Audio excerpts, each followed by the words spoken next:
So chapter 9, deeds and title, ownership restrictions. We're going to talk about things like voluntary alienation, involuntary alienation. We're going to talk about how to compose a deed. We're going to talk about owner's policy and leases, net leases, variable leases. You're going to have a little bit of math in this question. We're going to learn about the quit claim deed. It's not a quick claim deed, it's a quit claim deed.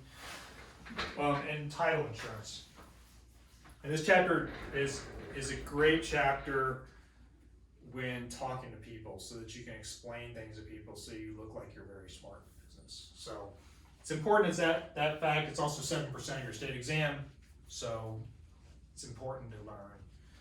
But a lot of this is going to be done by your title company, right? So this whole concept of legal title, right, is showing your ownership interest, right? And we're going to have a couple different title interests. We're going to have legal and we're going to have equitable title. Right? So legal title is this signification of this. You're signifying your ownership, right? It's collection of your rights. Remember the rights, the deep sea, right? Disposition, use and enjoyment, exclusion. Remember those we just talked about, right? Fee simple interest is your largest bundle of interest, right? You have fee simple is forever, right? Then you have a life estate. These are the two interests we're talking about. We talked about enhanced life estates a little bit. These are your legal title. When you have legal title, when you have ownership of property, you have these. It's no leasehold estates. It's only freehold estates, right? It's fee simple life estate. They're not leasehold estates. Equitable title means you're getting title at a future date. Maybe it's an option contract. You get this equitable interest once you own the property, right? So if I buy a house from a builder, right, I go to contract to build this dirt home, like to build my house up. I get a locked-in price at $300,000, and then I'm closing 12 months from now, and now it's worth $400,000. My equitable interest in this case is $100,000.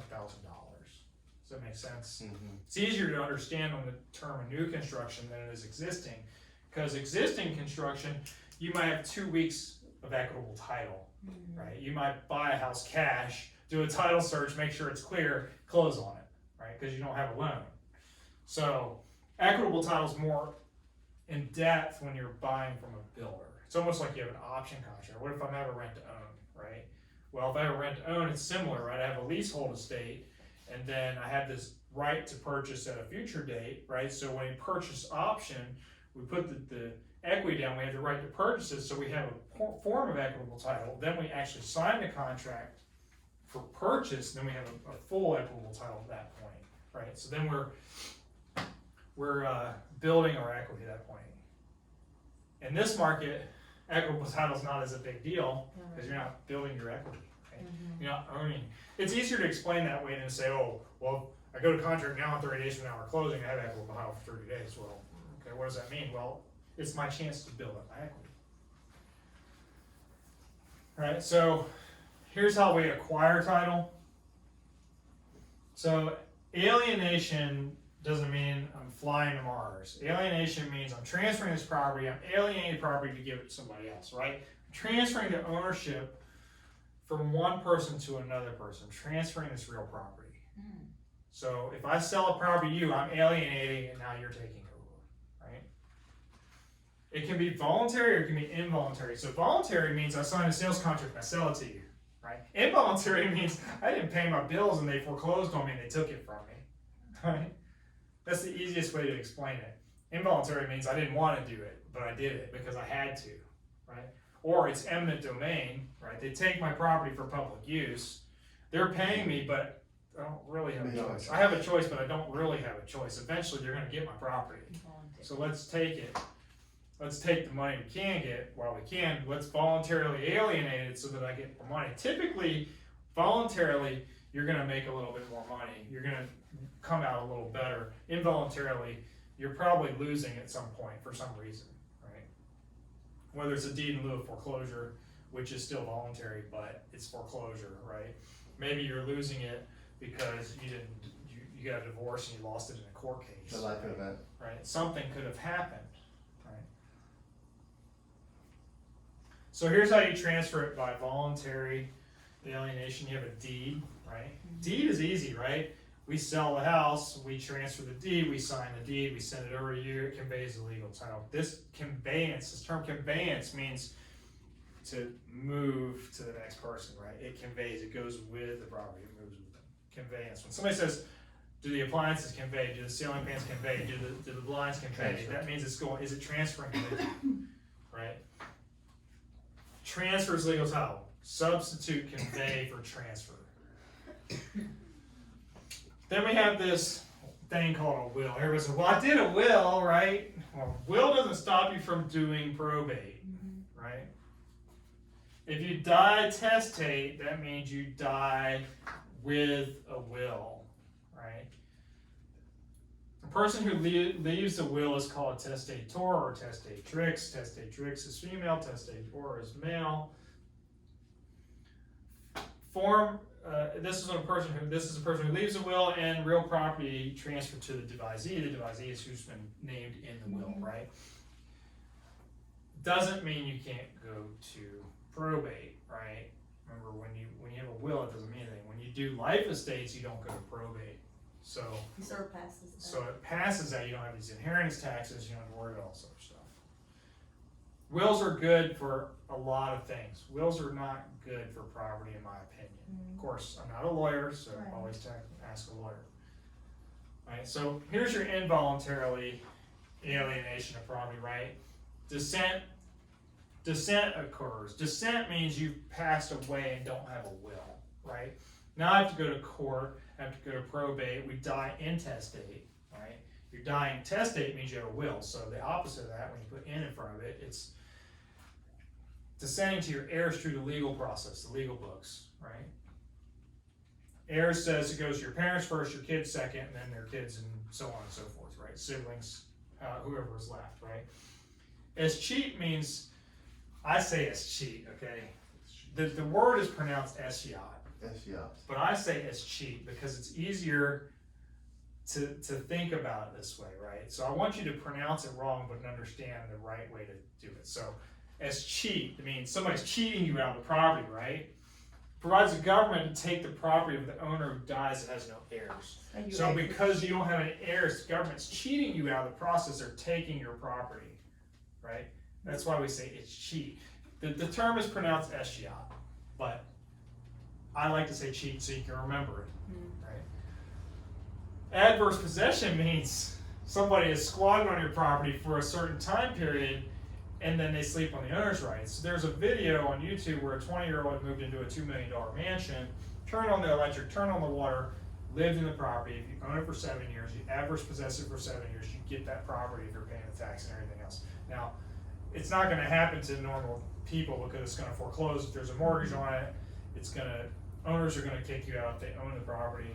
But sometimes somebody dies, and before it escheats, or the government takes the escheat when they have no heirs, they move into the property, they take adverse possession, they keep it for 7 years, it now becomes their property because they can apply for deed. So that person knew As long as you pay the taxes and you. So my mom has a friend, if she doesn't pass her stuff along, she has no heirs. So if she would run into this escheat situation, and people know about this. then if I know about this, I can break into her property, change the locks, move into it, turn on the power, pay the taxes, and after 7 years, that property's mine. Okay? I'm not saying that I'm going to do that, but that's the case. Now, most people are smart enough to leave a will. Most people are smart enough to leave a life estate or a will. And I've actually offered a life estate to her. I said, listen, I'll pay you for the house now. You can use the money while you're alive. I'll grant you a life estate. You use the house as long as you want. When you die, it comes to me. She might die after me. You never know, right? It's a chance you take. Chances are she's older than me. She's going to live. I'm going to live longer. Chances are. Doesn't always work that way, but that's what I would do. Eminent domain is government power to take property for public purposes. So we're widening the road, we take a section of it, right? The process is called condemnation. Condemning property. Condemning property also means I've condemned you for some type of code violations. This is not that. Eminent domain says I'm going to take your property by condemning it and build a highway I need your property to build a highway because I'm not gonna do a little curve around your yard only. That's what eminent domain does. They're usually gonna offer you some type of money. But there's an easement, let's say there's a 10-foot setback, there's an easement there of 10 feet, the government could take that and not pay you. Right. They can now create another easement and then they would pay you for that. So here's your conditions for adverse possession. We talked a little bit about that, right? You move into somebody's house that isn't yours, it's hostile possession, right? It's called hot can, open possession, so you're showing that you live there, you turn on the power, you're paying the taxes for that property, right? That's what we talked about already. Taking a claim on title, and then after 7 years, I'm able to do this, and I have this public possession. I'm fragrant. I go out there and I say, hey, look, I got this house, right? You're telling everybody about it. You're not hiding it. This is my house. You're having parties there. You're doing everything there. You're literally living in this house. I mean, this guy's out in the swimming pool. He's swimming, and he's living in a $2 million house, right? So hot can, hostile open possession, hostile and open possession. It's also notorious and flagrant with paying your taxes, claiming on title, and living there for 7 years. This is your hot can. So you have to have all of those in order to. Yeah, I mean, if you live there for 7 years, you have all these other ones. You just gotta pay the taxes. So in order to legally take over the property, you gotta go hot can on It's like a hot mess. You go hot can, right? It's hot. The property's hot. It's free. It's stolen, right? It's basically stolen from somebody that doesn't exist anymore, but it's stolen. But don't they post that, the houses that have unpaid taxes for the year, and then people go in and pay them in hopes that this Well, so that's different. happens? That's different because you don't have to adversely possess that. You That's pay their what I'm taxes and you do a claim on deed. Okay. In this case, you move into the property and you're paying the taxes every year proactively before they're due. Does that make sense? So in theory, you could search properties like this, move into those properties, Right. find out they died, search your obituaries, check this out, move into the property, and then you could adversely possess it. Right. But be careful because if there's an error, they're gonna come after you and kick you out. Right. And then you just pay their taxes and you lost money. Right. But if you know of a situation where somebody is an only child that has no heirs and never got married, this is an opportunity to go hot can. to go hot can on somebody. Yeah. Not saying anybody should do that. Anybody of nice moral character wouldn't Right, do that. right. But you could. Those people out there. And if you're gonna make $2 million in 7 years, I mean, that's more than I make. Yeah. I'm just saying, it could happen. You could Airbnb the rooms, make some money on it too. You could. You could literally do everything you shouldn't be doing. Hot can. Hot Just can, when that's you a get whole- arrested, just understand I'm not Yeah. involved. I Okay? didn't teach you any of that.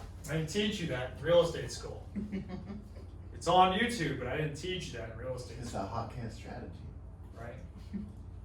Notice of legal title, you have actual notice and then you have constructive notice, right? So actual notice means somebody's witnessed this deed signing, right? You sign the deed, they witness it, it's actual notice. Constructive notice, on the other hand, is when it gets recorded. So it's not considered constructive until it's recorded in the public records. So when I sign a deed, it gets recorded in public records.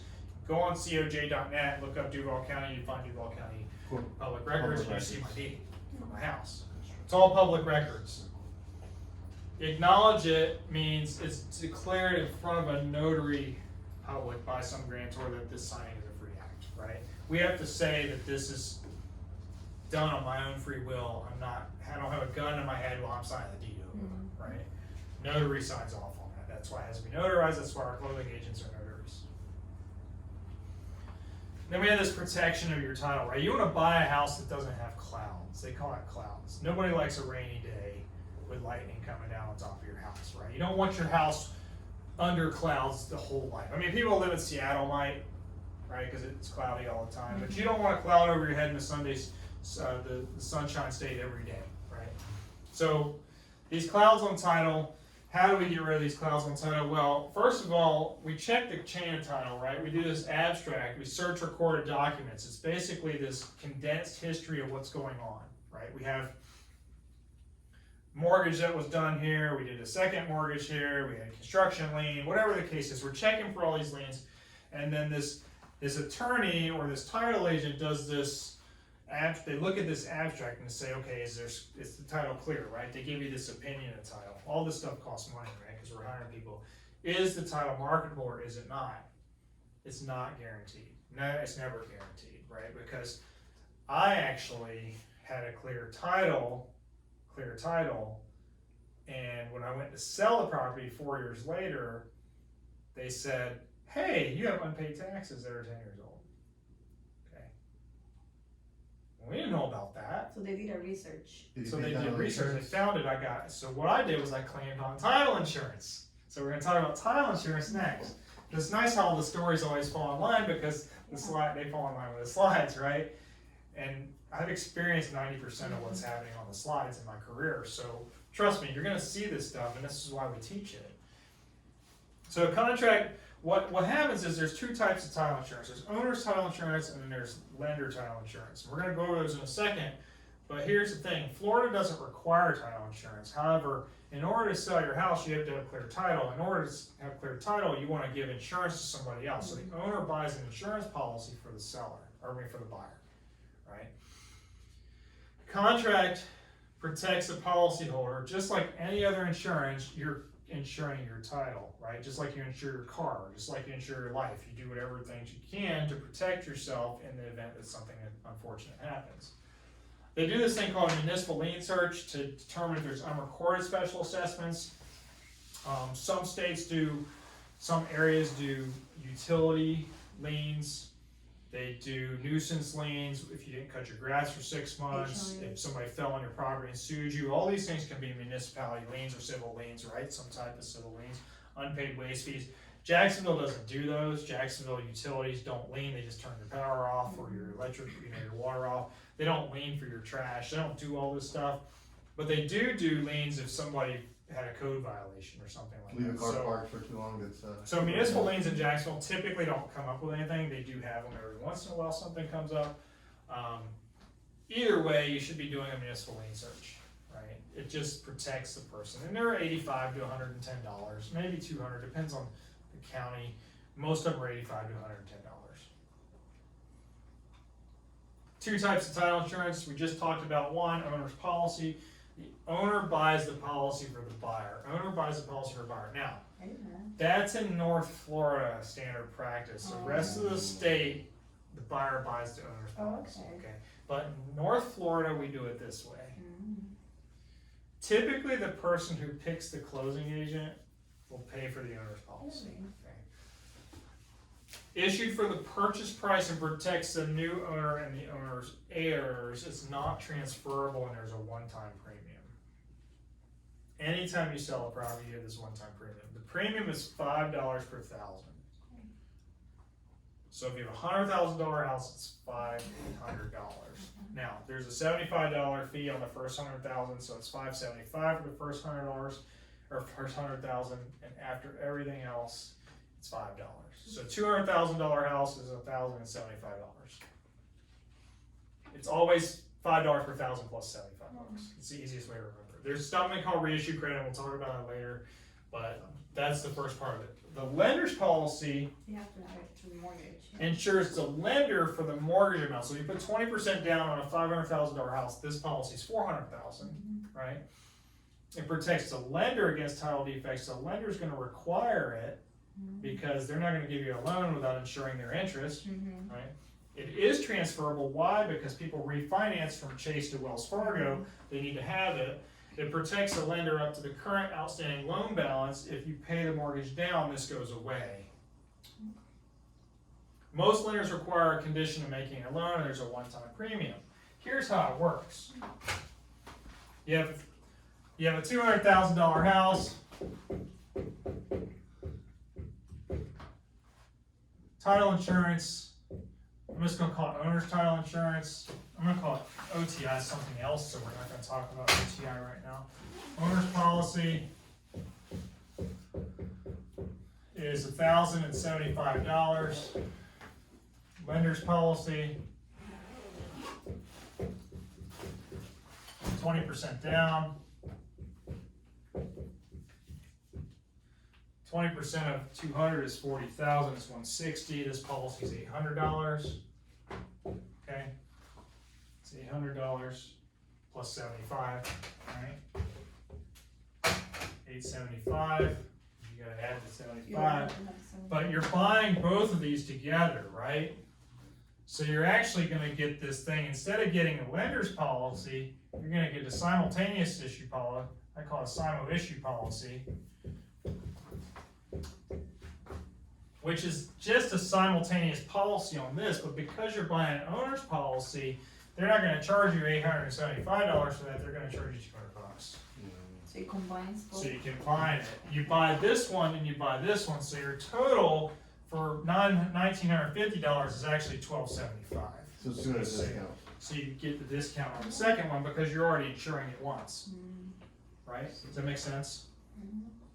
So when you're doing your cost sheets for a buyer for a mortgage, you need to understand that they're not paying this, because if lenders keep quoting them this and you keep telling them it's this, you're gonna come out like a champ. You're gonna say, listen, 22. I'm gonna make sure your fees are less because I'm gonna make sure you get the right policies, right? It's all done automatically. Title. This is company how- handles that? This is how you do it. Yeah, there's other ways to reduce these fees. We'll talk about that in a different class.